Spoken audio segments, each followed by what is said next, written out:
जेवताना तोंडी लावण्यासाठी किंवा भाकरीसोबत खाण्यासाठी अशी मिरची बनवलीत ना, तुम्हाला मी खरंच सांगते एक नंबर लागते। नमस्कार, सानिका किचनमध्ये तुमचं स्वागत आहे। आज आपण कुरकुरीत अशी भरलेली मिरची बनवणार आहोत। चला तर मग वेळ न घालवता लगेचच व्हिडिओला सुरुवात करूया। भरलेली मिरची बनवण्यासाठी इथे मी कमी तिखट असलेल्या 6 मिरच्या घेतल्यात। ह्या मिरच्यांना कमी तिखट असतात आणि बघा अशा थोड्या फुगीर असतात। आता आपल्याला ह्या मिरच्या कापून घ्यायच्या आहेत। आता ह्या मिरचीच्या मधोमध आपल्याला अशा प्रकारे चीर पाडायची आहे। हे बघा अशी कापून घ्यायची मधोमध आणि ह्याच्यातला बी आपल्याला काढून टाकायचं आहे। म्हणजे या आधी तर कमी तिखट असतातच, पण बिया काढल्यानंतर त्या अजूनच कमी तिखट होतात। आता बाकीच्या मिरच्या सुद्धा आपल्याला अशाच प्रकारे कापून घ्यायचे आहेत। आता गॅसवर मी तवा ठेवला, त्याच्यामध्ये मी 1 वाटी बेसन घालते। आता हे बेसन आपल्याला मोठ्या आचेवर नाही तर मंद आचेवर चांगलं खरपूस भाजून घ्यायचं आहे। मंद आचेवर 7 ते 8 मिनिट हे बेसन मी चांगलं खरपूस भाजून घेतलं।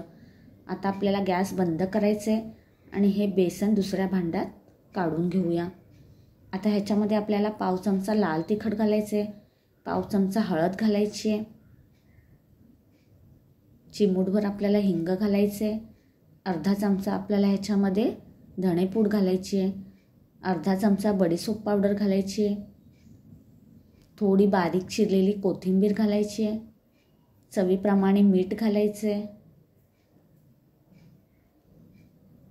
आता हे सगळं व्यवस्थित मिक्स करून घेऊया। मिक्स करून झालं, आता ह्याच्यामध्ये अगदी थोडंसं पाणी घालायचं आहे आणि हे पीठ आपल्याला थोडंसं ओलसर करून घ्यायचं आहे। जास्त पाणी घालायचं नाही आहे, अगदी थोडंसं घालून पीठ फक्त ओलसर करून घ्यायचं आहे। आता हे बेसन बघा मी थोडंसं ओलसर करून घेतलं आहे। आता हे बेसन आपल्याला मिरचीमध्ये भरून घ्यायचं आहे। हे बघा आपल्याला अशा प्रकारे हे बेसन मिरचीत भरून घ्यायचं आहे। आता बेसन बघा थोडं ओलसर केलं, त्यामुळे मिरचीमध्ये व्यवस्थित भरता येतं आहे आपल्याला। असं चांगलं व्यवस्थित दाबून भरायचं आहे।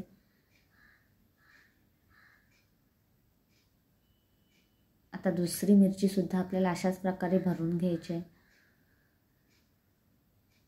आता बाकीच्या उरलेल्या मिरच्या सुद्धा आपण सगळ्या भरून घेऊया।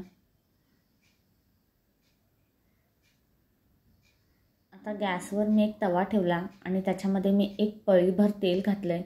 तेल घातल्यानंतर आपल्याला तेल संपूर्ण तव्याभर पसरवून घ्यायचं आहे आणि मग त्याच्यामध्ये आपल्याला भरलेल्या मिरच्या घालायच्या आहेत।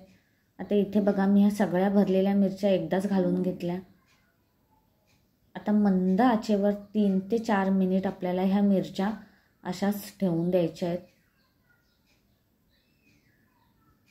3 ते 4 मिनिटानंतर आपल्याला ह्यांना पलटी करून घ्यायचं आहे। गॅस आपल्याला मोठा ठेवायचा नाही आहे, मंद आचेवरच आपल्याला ह्या मिरच्या तळून घ्यायच्या आहेत। आता इथे बघा ह्या सगळ्या मिरच्या मी पलटी करून घेतल्या। आता परत मंद आचेवर 3-4 मिनिट ठेवून द्यायचे आहेत। परत 3-4 मिनिटांनी आपल्याला ह्यांना पलटी करून घ्यायचं आहे। असंच अलटी-पलटी करत ह्यांना चांगलं कुरकुरीत होईपर्यंत परतत राहायचं। 10-12 मिनिटांनी बघा मिरच्या मस्त कुरकुरीत झालेल्या आहेत। आता आपल्याला इथे गॅस बंद करायचं आहे आणि ह्यांना दुसऱ्या डिशमध्ये काढून घेऊया। तुम्हाला जर आजचा व्हिडिओ आवडला असेल तर व्हिडिओला लाईक करा, शेअर करा आणि असेच नवनवीन पदार्थ पाहण्यासाठी सानिका किचनवर जर नवीन असाल तर नक्की सबस्क्राईब करा। भेटूया अशाच एका वेगळ्या व्हिडिओमध्ये। तोपर्यंत धन्यवाद।